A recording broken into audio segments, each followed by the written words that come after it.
2 पांढरी फुलझाडं अशी आहेत, जी तुमच्याकडे असेल तर तुमच्या घरात सकारात्मकता, सुख, समृद्धी या सगळ्या गोष्टी येतात. कोणती आहेत ती 2 फुलझाडं? सांगते ऐका. वास्तुशास्त्रानुसार 2 पांढरी फुलझाडं अशी सांगितलेली आहेत, जी तुम्ही अवश्य लावायला हवी. त्यामध्ये पहिलं फुलाचं रोप म्हणजे मोगऱ्याचं रोप. मोगऱ्याचं हे रोप तुम्ही तुमच्या घराच्या ईशान्य दिशेला किंवा पूर्व दिशेला लावू शकतात. त्यामुळे घरात सकारात्मक ऊर्जा वाढते.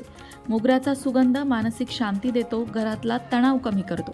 त्याचबरोबर नकारात्मक शक्तींना सुद्धा घरापासून लांब ठेवतो. दुसरं रोप म्हणजेच निशिगंधाचं रोप. निशिगंधाचं रोप हे घरामध्ये प्रेम वाढवतं, घरातल्या सदस्यांमधले वादविवाद कमी करतं आणि घरात प्रसन्नता निर्माण करतं. म्हणून निशिगंधाचं रोप सुद्धा तुम्ही तुमच्या गॅलरीत, गच्चीवर, अंगणात कुठेही लावू शकता. याबद्दल सविस्तर जाणून घ्यायचं असेल तर लोकमत भक्ती चॅनलवरचा संपूर्ण व्हिडिओ नक्की पहा.